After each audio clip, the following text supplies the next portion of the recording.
They gathered in secret, thinking your silence was something fragile, something easy to dissect. They called in people who claimed to read patterns, who could analyze behavior, who could measure pauses and calculate intentions. They thought science and study could pin down your stillness. But silence is not weakness. It is power in disguise. Your refusal to give them noise created an emptiness too large for them to fill with explanations. The more they tried to understand, the more they realized silence does not reveal answers. It multiplies questions. They wanted certainty. What you gave them was doubt. They believed silence could be broken down like an equation. If you did not speak, then you must be hiding fear. If you did not react, then you must be plotting revenge. If you did not move, then you must be frozen. But silence is never that simple. Your silence was not paralysis, it was command. You made them see that restraint is not absence. It is dominance. They wanted to box you into predictability. Instead, you forced them into chaos by showing them that silence can be infinite interpretations. Their experts could measure words, but they could not measure your calm. There is a psychology to silence that most never grasp. Noise is comfortable because it gives something to hold on to. Words can be twisted, actions can be tracked, emotions can be exploited. Silence gives nothing. That nothingness leaves space for imagination. And imagination is far more dangerous than truth. They started questioning themselves, filling the silence with their own fears. Did you know more than you let on? Were you waiting for the right moment to strike? Had you already won, and they just hadn't realized? Your silence became a mirror, and in that mirror, they saw every weakness they tried to hide. Your restraint unnerved them because they built their power on reaction. They needed you to respond so they could adjust their next move. Without your participation, their schemes lost balance. They couldn't predict, they couldn't control, they couldn't manipulate. And when a manipulator cannot read their target, they collapse under their own uncertainty. That is why their confidence began to shake. They realized that silence is not emptiness. It is a wall that blocks their strategies, a wall that makes them question whether they were ever in control to begin with. They brought in experts hoping to translate you. But what those experts found was something that doesn't translate. They found patience sharper than aggression. They found composure heavier than rage. They found that silence does not submit, it governs. And in that discovery, their certainty crumbled.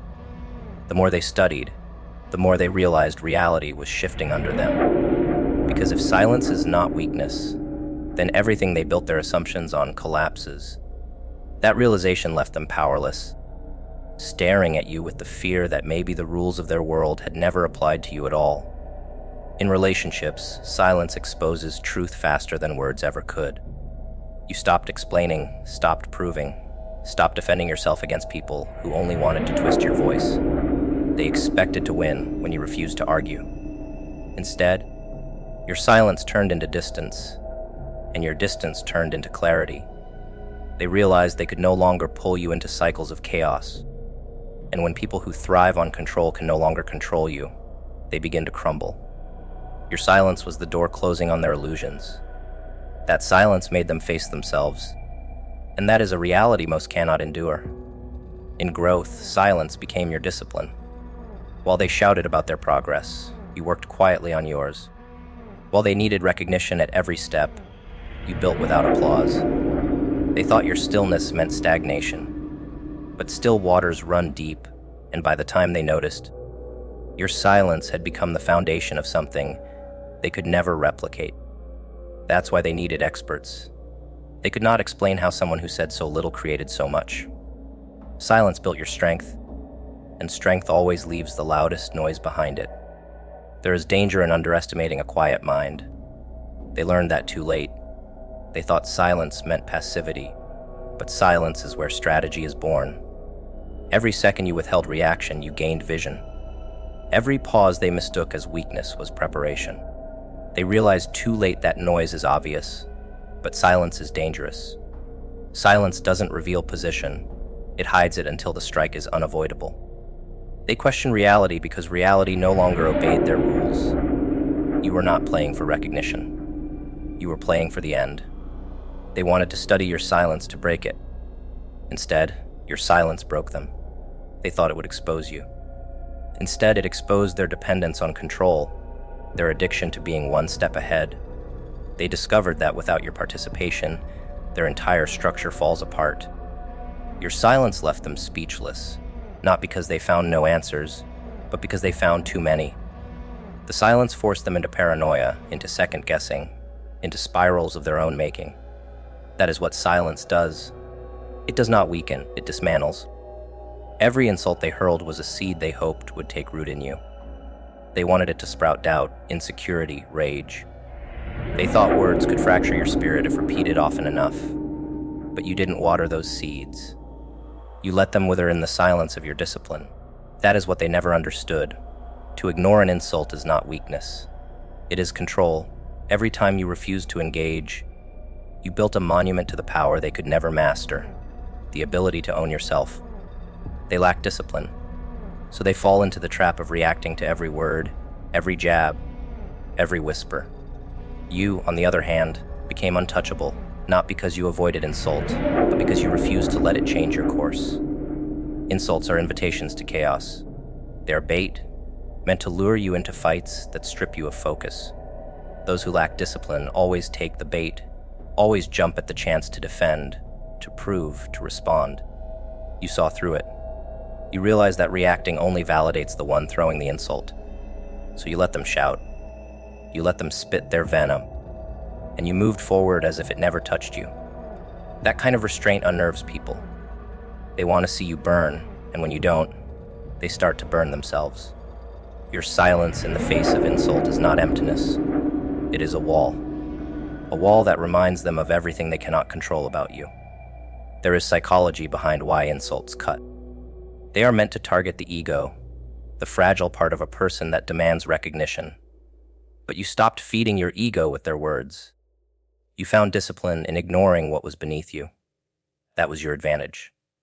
Because while they were wasting time crafting insults, you were building strength, building purpose, building a life that couldn't be shaken by words. And when your results started speaking louder than their insults, it left them with nothing but shame. They thought they were tearing you down, but in reality, every insult became proof that they lacked the very discipline you mastered. In relationships, insults are weapons used by the insecure. They chip away at others in hopes of feeling bigger themselves. They wanted you to react so they could frame you as unstable. They wanted you to fight so they could call you difficult. But you starved them of that satisfaction. You refused to perform the role they wrote for you. Instead, you stayed centered, and in that stillness, they had no script left to follow. Their insults hung in the air like smoke, while you walked through it untouched. That contrast broke them more than any retaliation ever could. Your refusal to engage became the monument that outlived their attempts to diminish you. In self-growth, insults often come disguised as advice or concern. They tell you that you're dreaming too big, that you're wasting your time, that you don't have what it takes. Those are insults dressed in politeness. You ignored them too. You understood that discipline means choosing whose voice gets to shape your path. You didn't give weight to those who wanted to clip your wings. And every time you ignored their disguised insults, you grew sharper. Their words faded, your work remained. That's why they watched in silence later, stunned by the results of the very effort they once ridiculed. Insults are weapons for the impatient. They strike quickly, without thought, because the weak need immediate gratification. Discipline is the opposite. It's the art of waiting, of holding, of building without rushing. You embodied discipline when you let the insults fall, untouched and unanswered. That unsettled them because it meant their quickest weapon had no effect on you. And when a weapon fails, the wielder feels powerless. That is the real reason they grew frustrated. It wasn't that you ignored them. It was that your ignoring revealed how powerless they truly were. Every ignored insult became a scar on their pride. They wanted to believe they could break you with words alone. When you didn't break, the failure became theirs. They saw you grow in silence, and each step forward was another monument to the strength they lacked. It was no longer about the insult. It was about the discipline it took for you not to flinch. That discipline became something they could neither copy nor counterfeit. They couldn't understand how you held so much control when they could barely control themselves. When you ignored insults, you taught yourself patience. You taught yourself to save your energy for battles that mattered. That is why you're sharper now. Insults didn't just fail to break you. They trained you. They made you stronger by testing your ability to stand still in the storm. And that training carried into every area of your life. You became someone who doesn't chase approval, doesn't waste energy on noise, doesn't bend to petty attacks. That's why their insults backfired. What they thought was cutting you down was shaping you into someone unshakable. They are still left questioning how you did it, how you stood there, insult after insult, and never collapsed. They replay it in their minds, searching for cracks, but the only cracks they see are their own. They realize that every insult they threw revealed more about their lack of control than about you. Your discipline turned their attacks into reflections of themselves, and that is why they fall silent now. They cannot insult what they cannot affect. They cannot mock what stands taller because of them. Haters are uncreative creatures. They recycle the same poison over and over, like a broken record stuck on bitterness. Their words never evolve. Their tactics never grow. They insult your past, mock your silence, twist your progress, and when that fails, they circle back to the same tired lines. They believe repetition will wear you down. They assume constant venom will seep through your defenses. But they never calculated the effect endurance has on a soul like yours. Endurance transformed their poison into training. Every insult became exposure therapy. Every attempt to break you became a drill in resilience. Over time, their venom stopped stinging. You became immune. Their weapon lost its edge. And now, when they spit the same poison, you walk through it unfazed, while they choke on the fact that you no longer feel the burn. The psychology is simple. Repetition dulls impact. What shocks you once becomes laughable the 10th time. Their poison was meant to pierce you, but the more they poured, the more it turned into background noise. You trained your spirit to recognize the pattern. They thought consistency of attack would wear you out, but it sharpened you instead. Endurance built immunity, and immunity built indifference. That indifference is what drives them mad. They need your reaction like oxygen. Without it, their poison evaporates into nothingness. They thought they were breaking you, but all they did was train you to stand taller in storms they could never endure themselves. In relationships, their poison came in cycles. They left, they returned, they betrayed, they apologized. Each cycle poisoned you a little, but each time you healed faster. You started recognizing the pattern for what it was, recycled manipulation. At first it stung, then it frustrated you. Eventually it bored you. That's the final stage of immunity. When betrayal no longer shocks you, when lies no longer confuse you, when apologies no longer hypnotize you. Their poison lost power because your endurance turned recognition into clarity. They cannot break someone who no longer believes in their cycle. In self-growth, their poison looked like doubt. They told you you'd fail. They told you you weren't enough. They told you to quit. At first, those words pierced. At first, you second-guessed yourself. But over time, endurance built armor. Every doubt ignored became strength. Every insult endured became fire. Until one day, their poison started fueling you instead of killing you. You began to crave their doubt, because it was proof you were pushing into spaces that threatened them. You flipped their venom into validation, and that is when you became untouchable. They never evolved because haters cannot grow. Growth requires reflection, discipline, and courage, all things they lack. They stay stuck, recycling the same poison, using the same weapons. You outgrew them simply by surviving them. That survival became transformation. Their poison aged, your immunity matured. They never adjusted, you adapted. And in life, adaptation always beats repetition. That is why they remain stuck in cycles, while you continue to rise. Endurance gave you wings they never thought you'd grow. Haters cling to poison because it is the only thing they know how to spread. But poison loses potency when the target stops drinking it. You stopped listening. You stopped feeding it. You stopped letting their words matter.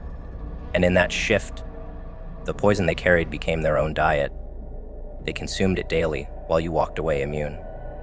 Now, their bitterness corrodes them from the inside, while your endurance builds you into something they cannot touch. Their recycling destroyed themselves, not you. The immunity you built didn't make you cold, it made you clear. You no longer wasted energy fighting every insult. You no longer burned time proving yourself. That discipline became your edge. Haters rely on noise. You relied on silence and progress. They wanted your reaction, but your lack of collapse became your revenge. That immunity wasn't just survival, it was evolution. They remained the same. You became something new. That gap is the proof of endurance. Every recycled insult became a mirror of their weakness. They revealed they had no new weapons, no new ideas, no new ways to stop you. You revealed that you didn't need to respond. Endurance showed you that their poison could only affect you if you accepted it. And when you stopped accepting it, you realized they were powerless. Their power was an illusion and endurance shattered it. That realization is what keeps them restless, because now they know their venom is only effective against those who lack your discipline. When they see you now, their recycled poison feels hollow. They spit it out, but it lands nowhere. They repeat it, but it carries no weight. You march forward immune, and that immunity silences them more than confrontation ever could. They wanted you to collapse under their words, but instead, their words became fuel for your resilience. They plotted your downfall, but endurance made you into a fortress. They recycled the same poison, but you became proof that endurance transforms venom into strength. So the truth stands. They poured everything into breaking you, but endurance made you untouchable. They recycled their poison endlessly while you built immunity quietly. And now their poison no longer weakens you.